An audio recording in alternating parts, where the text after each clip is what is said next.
Janai was actually recently on a masterclass that we had with our One Life Contributor Club, and they're a group of people who contribute every month to One Life, and they get access to masterclasses with people like Janai.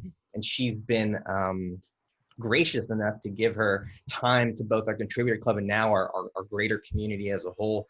And I'm sure that the contributor club members who are on that call can speak to just the level of insight and the level of wisdom and even just the energy that Janai brings. And she's really able to, I think to create transformation in people who frankly are already at the top of their game. Janai works with some of the best leaders. She works with, some people that you know. She works with Tim Rode, our founder. She's worked with Hal Elrod. Some of you guys are familiar with the Miracle Morning community. And she works with a lot of powerful leaders who have had a lot of success in their own world, but are now looking in the mirror and are trying to desperately find that fulfillment that they thought was at the end of at the end of success. And Janai really helps them to tap into their source, or tap into their inner guidance or their wisdom, or to get connected spiritually with whatever beliefs that they have, so that they can go out there and actually live a fulfilled life and make a positive difference in the world. And she does that through some really creative and out of the box ways, frankly. And so I would encourage you guys to take some, have a pen and paper ready, or make sure you have your phone ready to take some notes.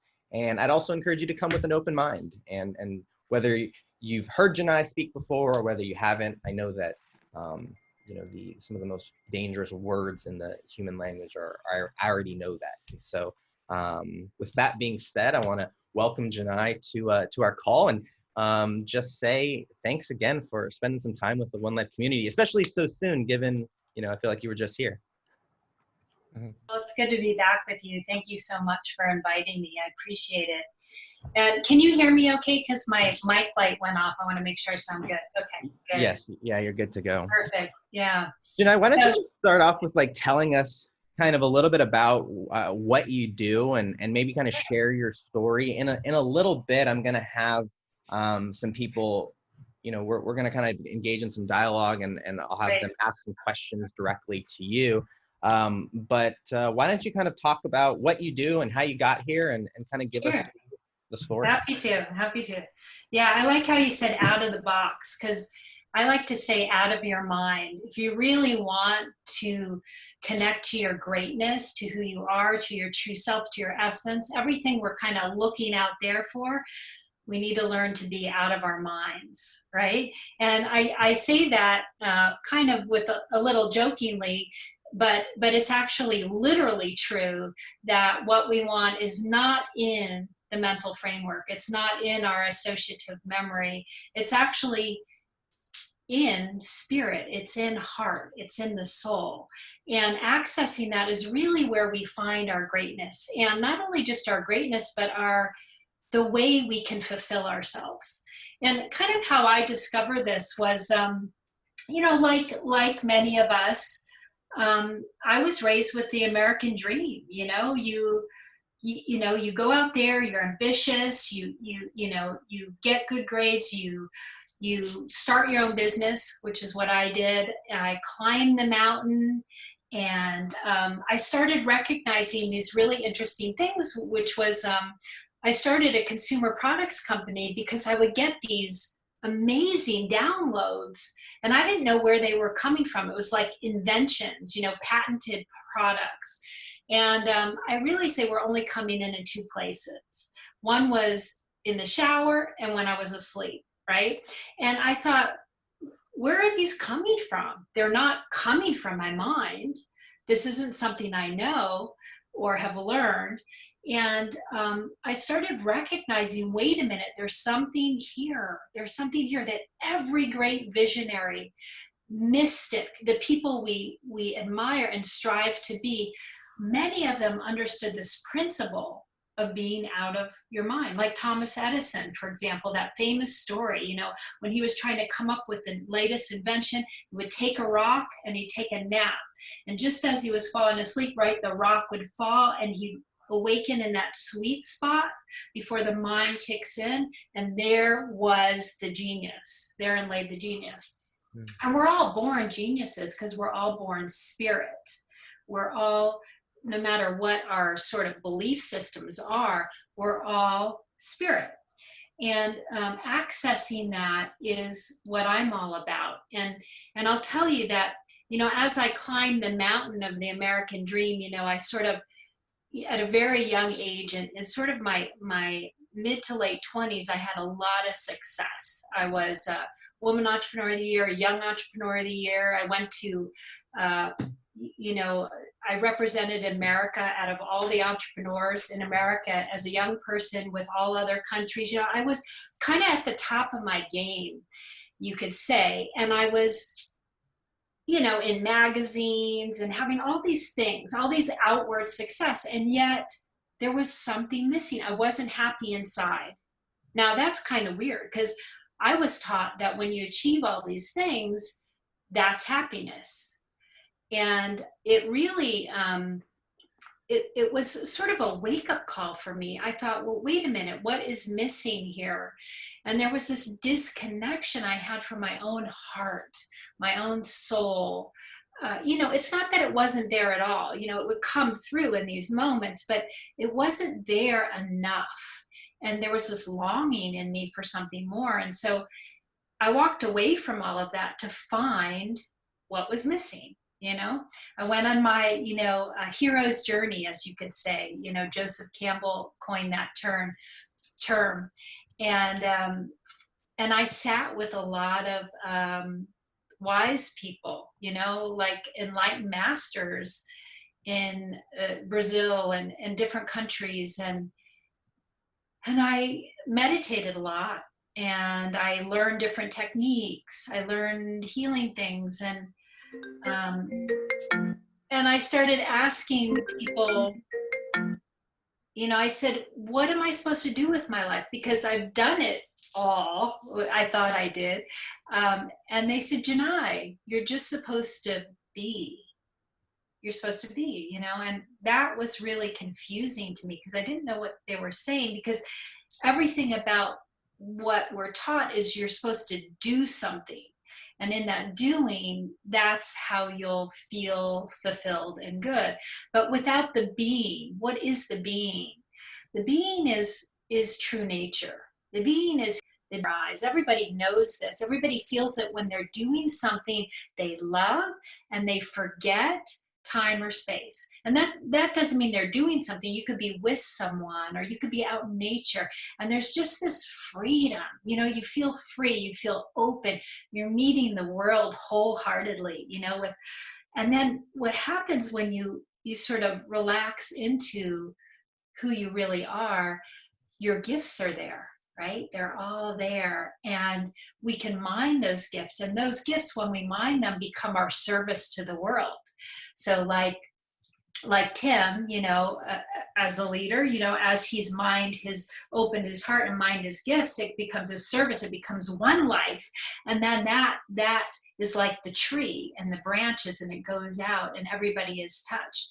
And in fact, as we evolve, as we all evolve spiritually, service is the natural extension of that. It's just what happens because it's an extension of love. It's an extension of love. And it feels good to be in service, as many of you know.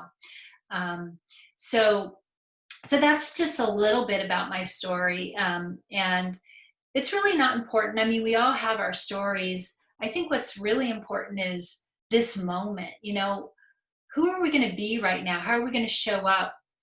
The world needs us. Let's face it. We're in a crisis, you know, and the Chinese character for crisis is made up of two characters: opportunity and danger.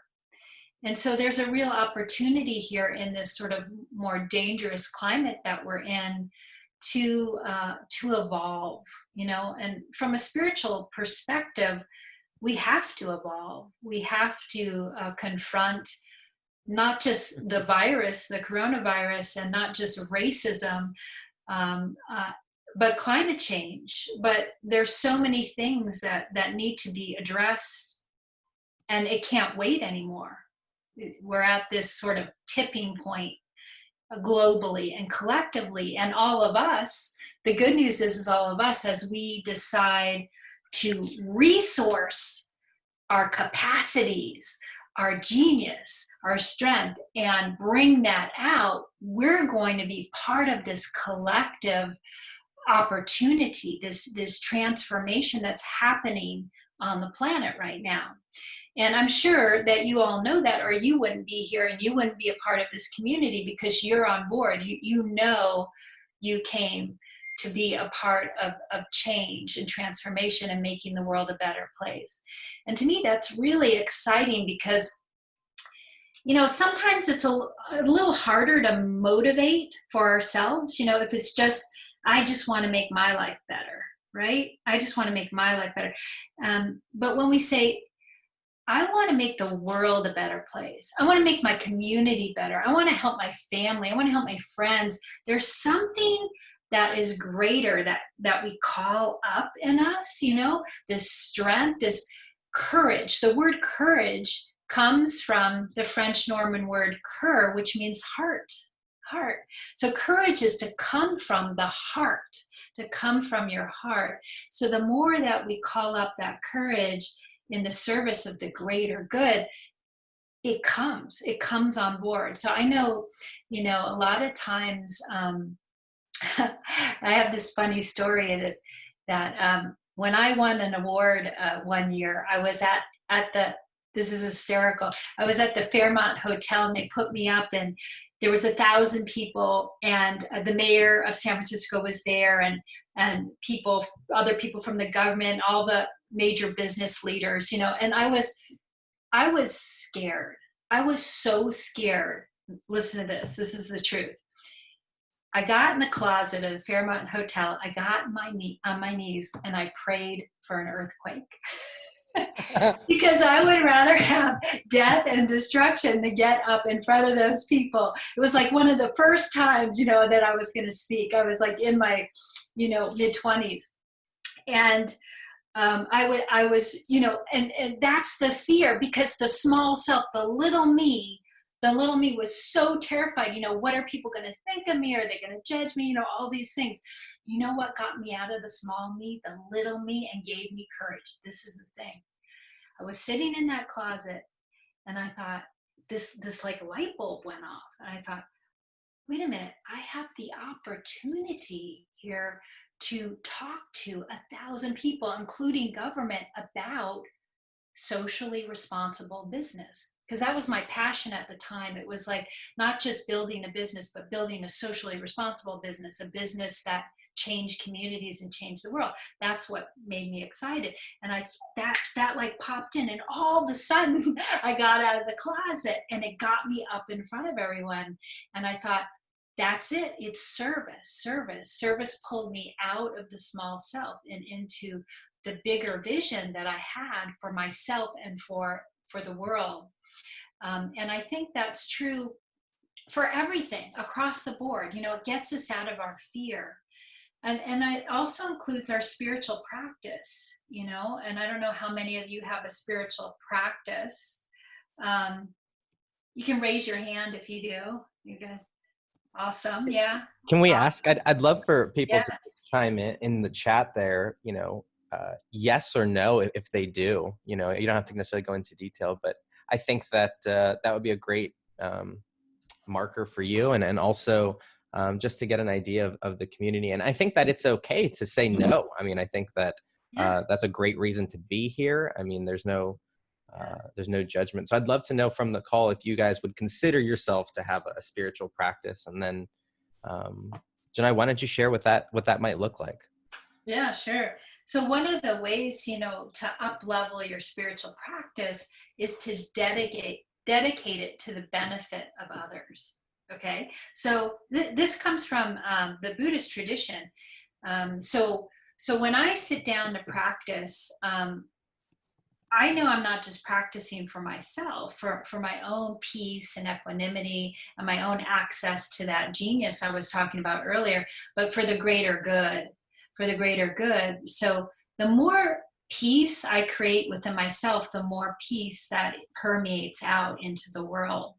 And we know that from studies. We know it now from physics and scientific studies, where kind of science and spirituality are starting to merge, in terms of how our intentions impact people. They call it in science the butterfly effect, right? How a butterfly's wings flapping in Japan affects the weather in California.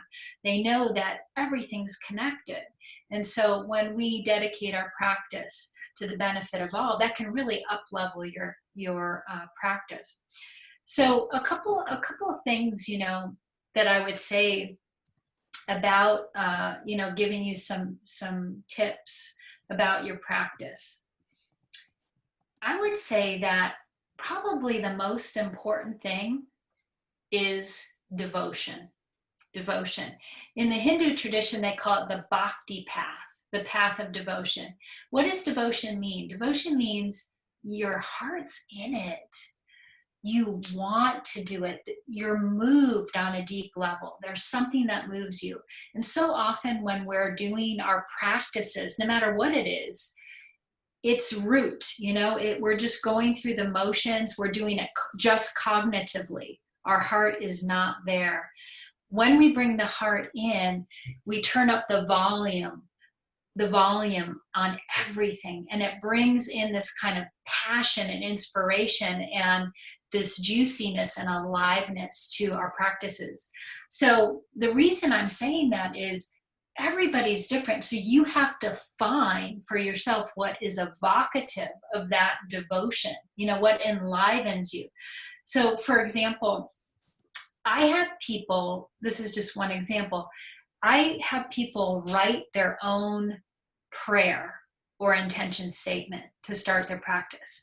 So it's like the words that open them, the words that open their heart, where they're saying something, some kind of statement or prayer that is heart opening, and it because when you read a good poem or a good prayer or a good intention statement, it because you start to vibrate, like a tuning fork. You're like, yeah, that's it. Because you could feel in your heart, you can feel an expansion happen.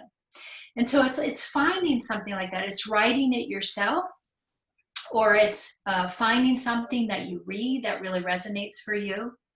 And because you want to begin your practice like that, something juicy, right? Also, good music can help you, lift your vibration and things like that. I have, you can see in my office, a little altar. So I have some ascended masters that I have on my altar, because they're symbolic to me, and you have to find what speaks to your heart. But I'm putting people on the altar, or images on the altar, that I'm striving to. This is an image of Mary Magdalene here.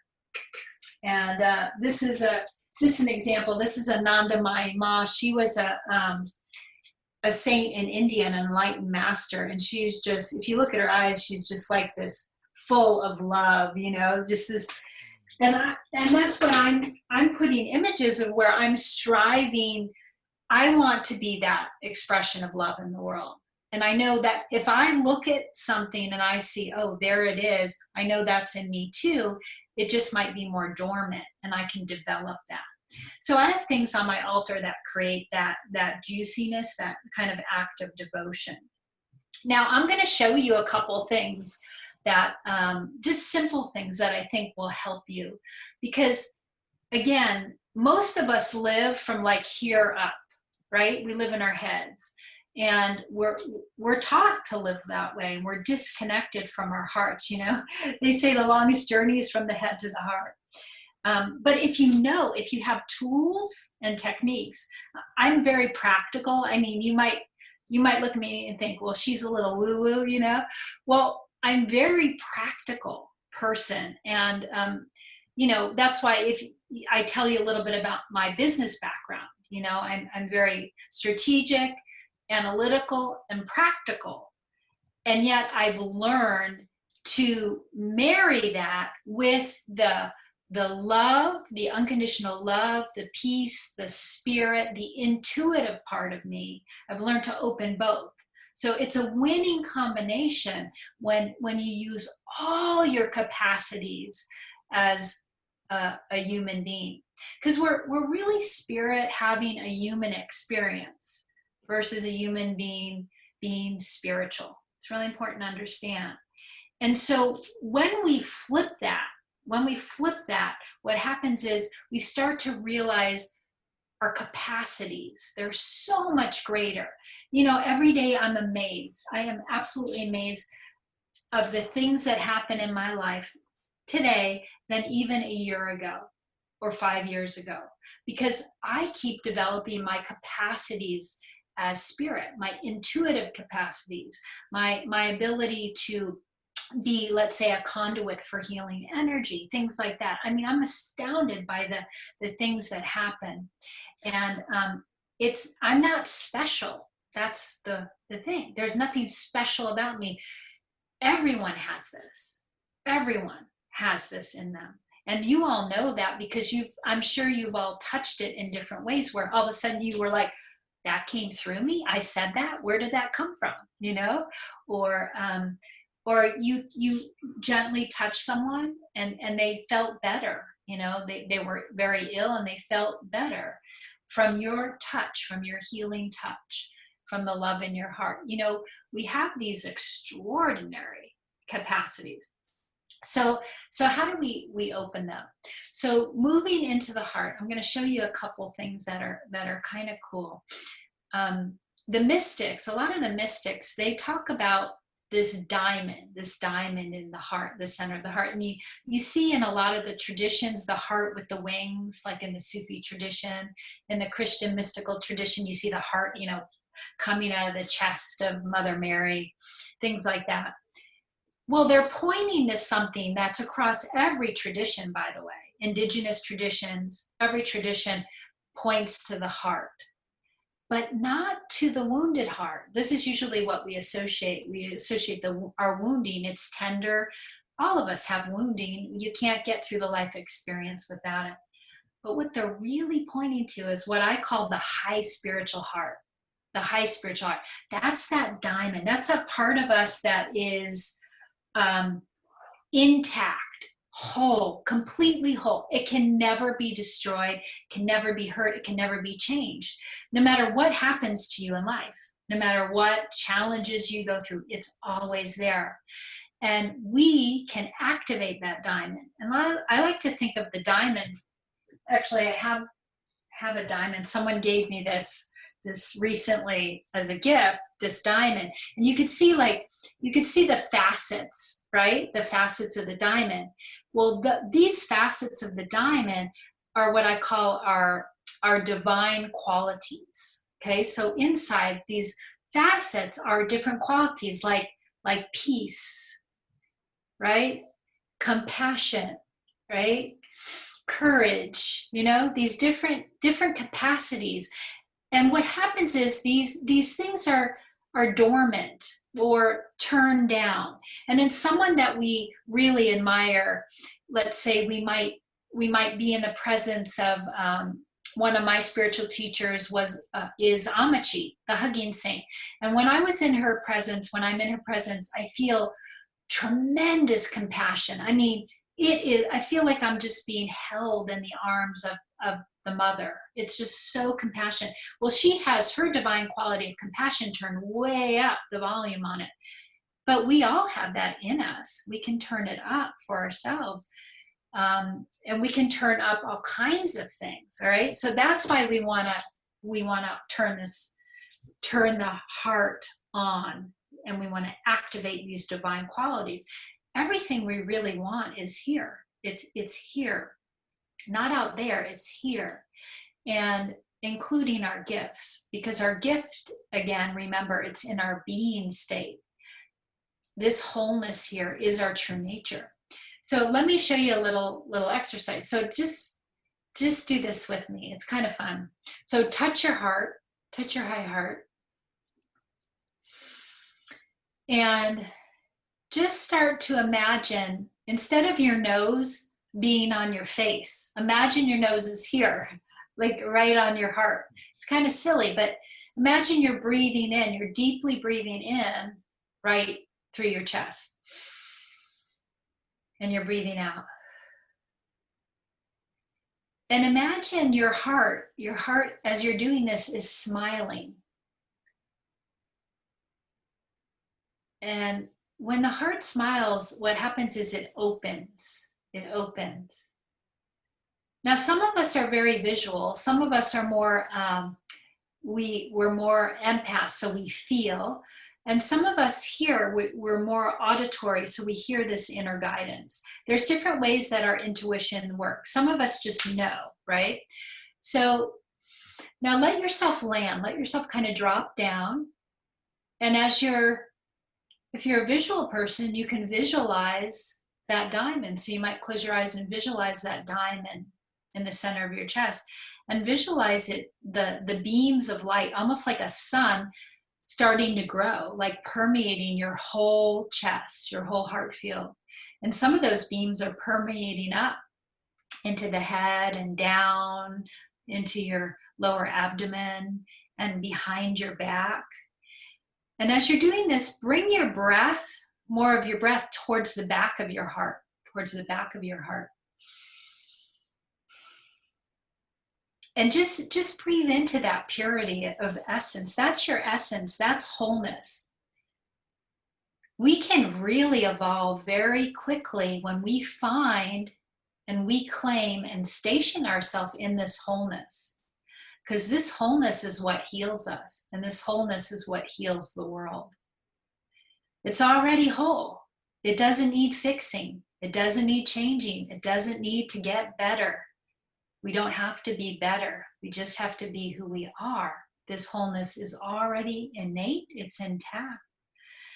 Now I want you to find, just as an experiment, we're going to find one of the facets of the diamond of compassion. Compassion. Compassion is such a beautiful energy. And I'm seeing it today as kind of a rose quartz pink light. Beautiful, soft pink light. And I want you to imagine that beam of that pink light. You're turning the volume up and it's just like rays of the sun. It's starting to fill your whole heart with this pink light.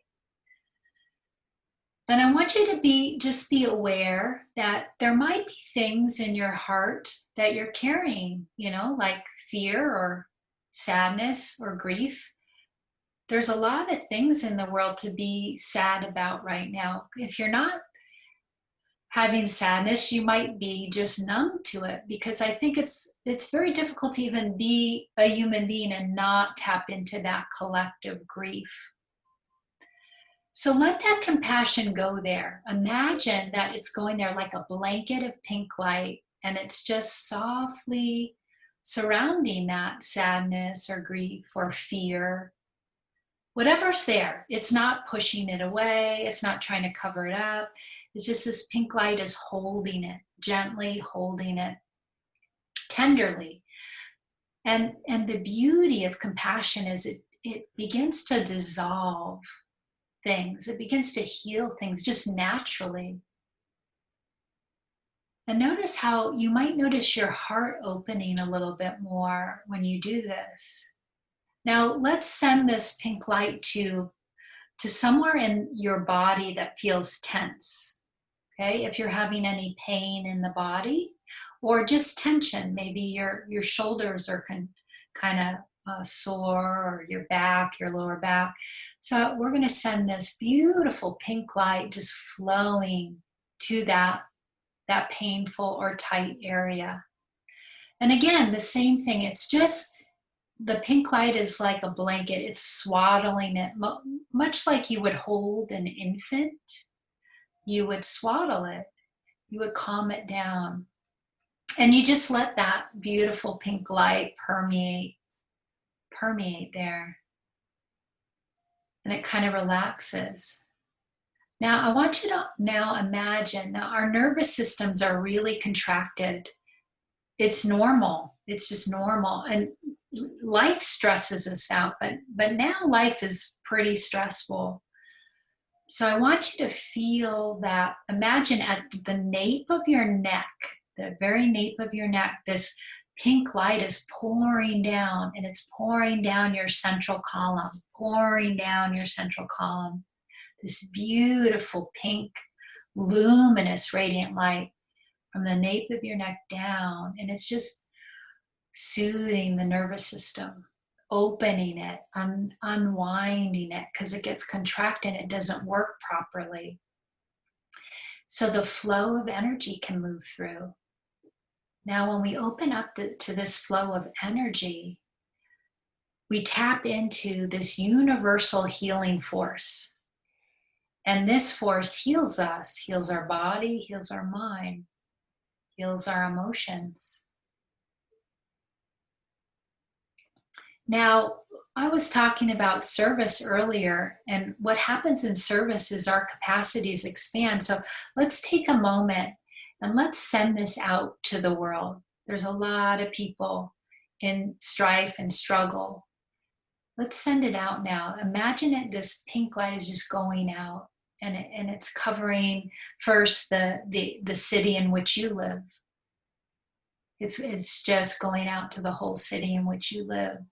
And then it's extending out into the country in which you live,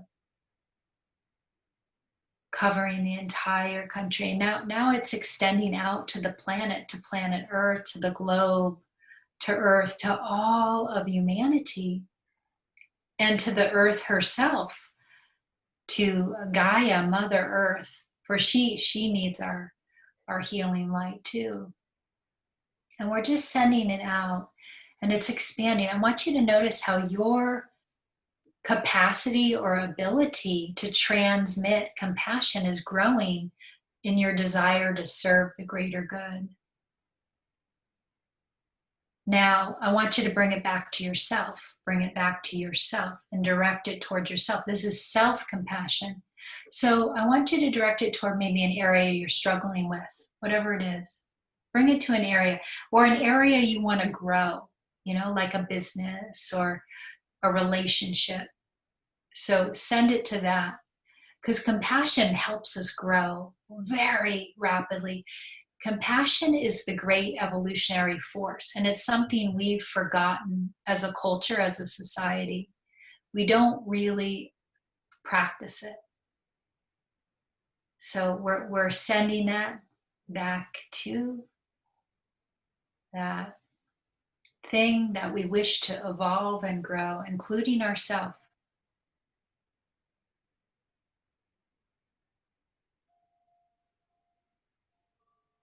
And you might feel a calmness and a stillness in you, a peace. And in this stillness, in this 0 point, this is where all the genius is. It all lives here. It all lives here, beneath the surface of the mind's thoughts. We spend a lot of time on the ocean, riding the waves, but we want to go deep. We want to descend into the stillness. Yeah, as you're ready, you can open your eyes and see if you can, with a soft gaze, see if you can hold this. See if you could stay here, stay in the heart area. Because here's the beauty. You want your high spiritual heart to be the master and the mind to be the servant. Because when the mind serves the heart, the high heart, it's so powerful. You know that in scientific studies, the field of the heart is 50 times that of the brain. 50 times. So it has so much more power than the actual brain does. We want to use our brains, but we want to use it through the vehicle of the heart.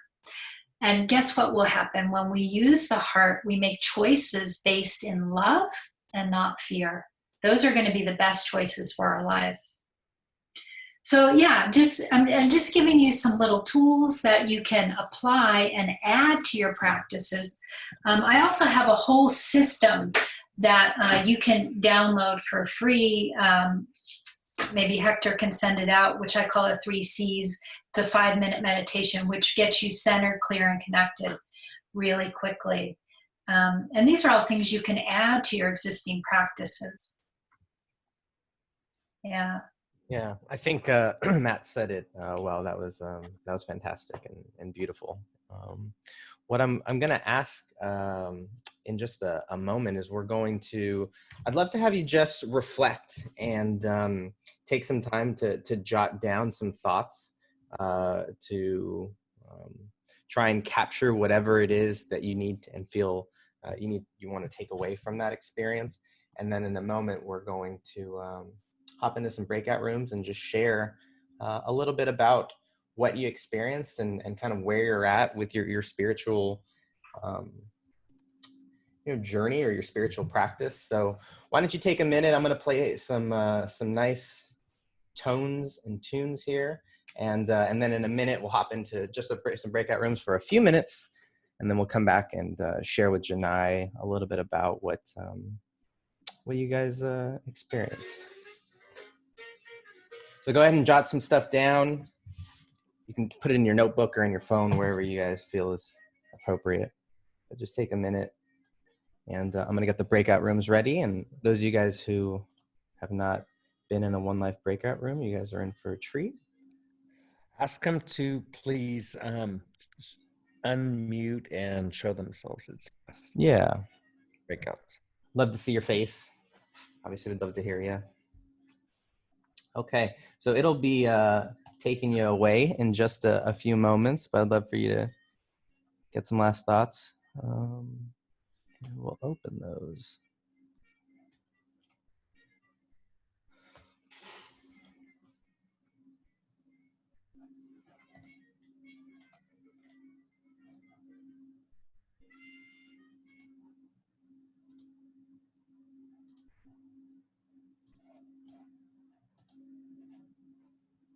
It's rising to the surface. These are things that have to be addressed. But the thing is that we have to learn to address them from love and not fear. Love isn't letting people walk all over you. Love is not blind. Love has a lot of truth in it. So, but we do need love to really see the truth and make choices to change. And we're in this great time of collective change on this planet, like I was saying earlier. And so we have to really learn to source that. We have to come to that place within ourselves so that we can let love lead our choices. So, if love leads us to take action. Love isn't just sitting on a cushion and just meditating. That's not enough. That's what I would call a spiritual bypass, right? But each one of us has to source what that action is, because it's different for each one of us. It's different. And of course, there's a lot of rage happening, right? A lot of fear happening. And that when we make our choices based on rage and fear, on anger, it's not fruitful. As we can see, it's not a fruitful action, although it's an important emotion that we need to feel. But how do we feel it in a way that's productive and not destructive? So, like I was saying earlier, we'd be numb if we didn't feel rage or anger or grief or sadness at the inequities, at what's happening in our society. And has been happening for a very long time. But we have to learn to feel it in a way that we don't become it. So if we become it, we start to act blindly. And an eye for an eye makes the whole world blind, right?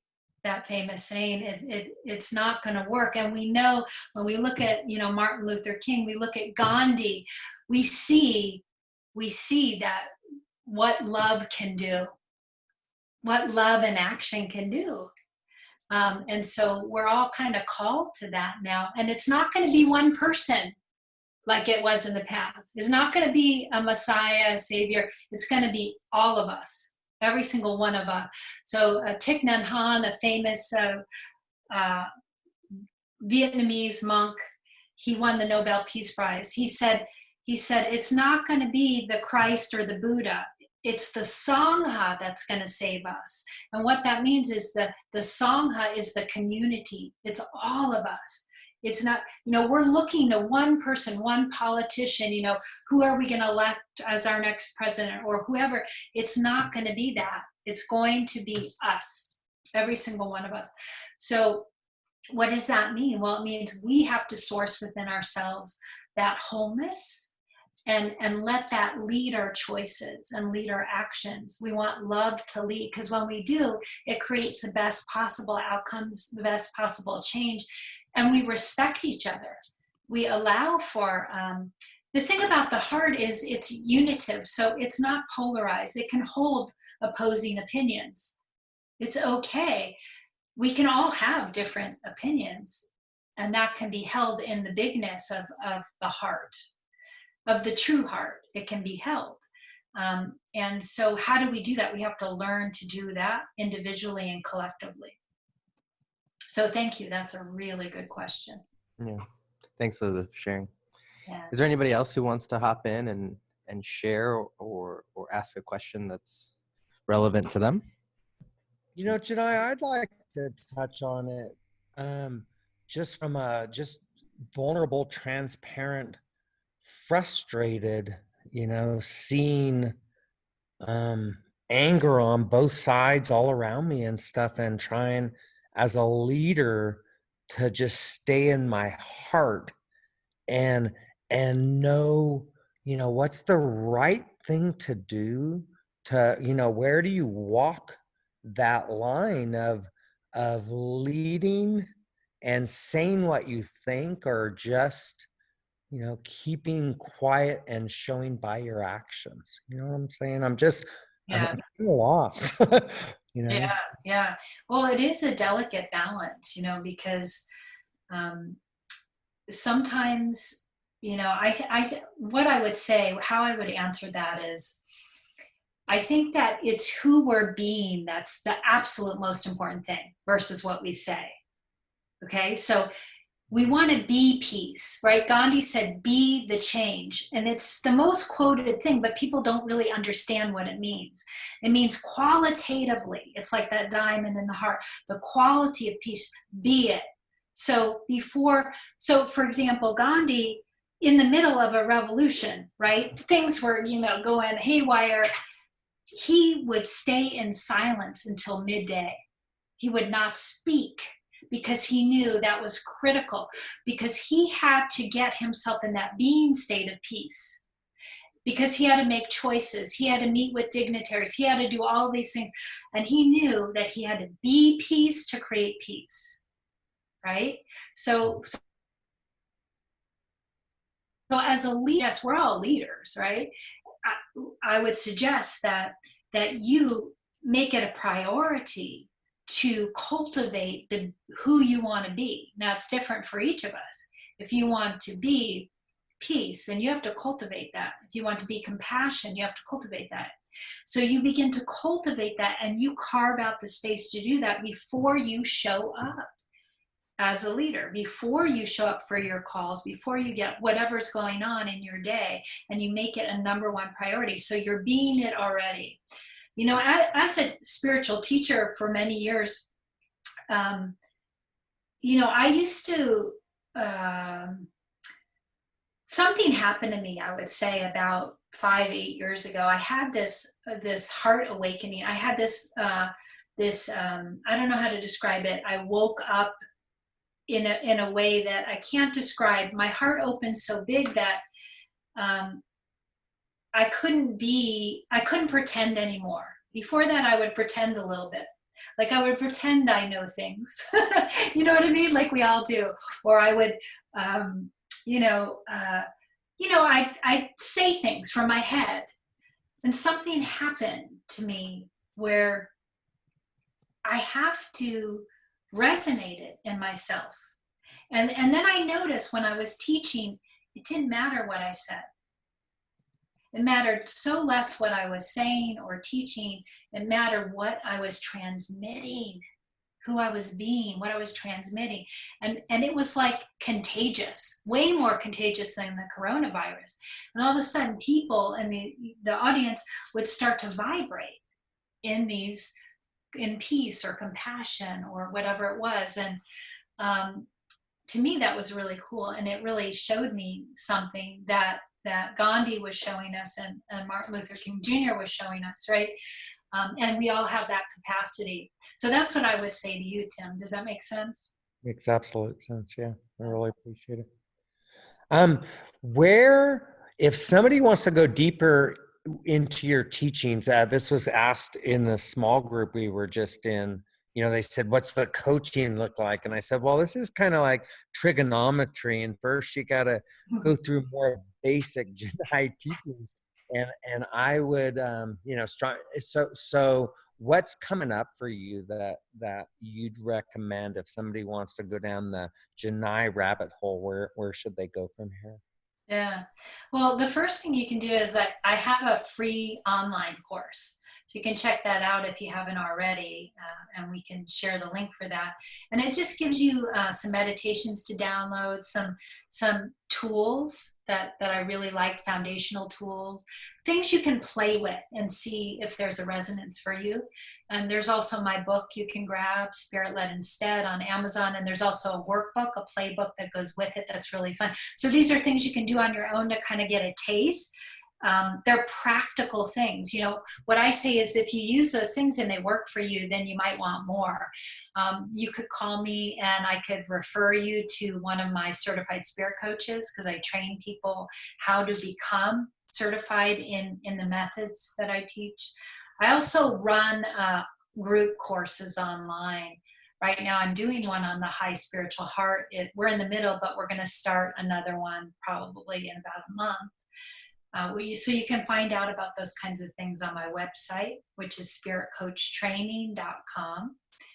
And so there's a lot of different ways to learn more and to participate and to open. It really helps to have a community and a guide, because it's motivating, it's inspiring, as you know, and being part of the One Life community. Jenai, what is the spiritcoachtraining.com? That's where they want to go. And then you said there's a free course. Is there a direct link or something they should look for?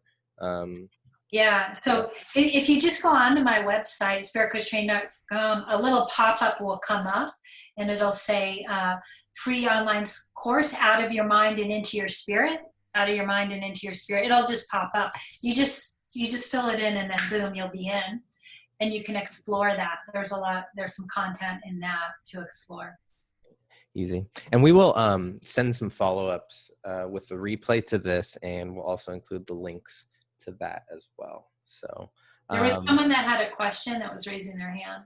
Well, I want to say thank you. We are over our requested time. So if you, we just want to just say thank you. And Tim always likes to give some time for people to hang out. But Jenai, thank you so much. If you want to stick around and you're willing to answer a couple more questions, we always have time for that. But I would encourage you guys to go get connected with her online. She's got a lot of cool stuff on her website.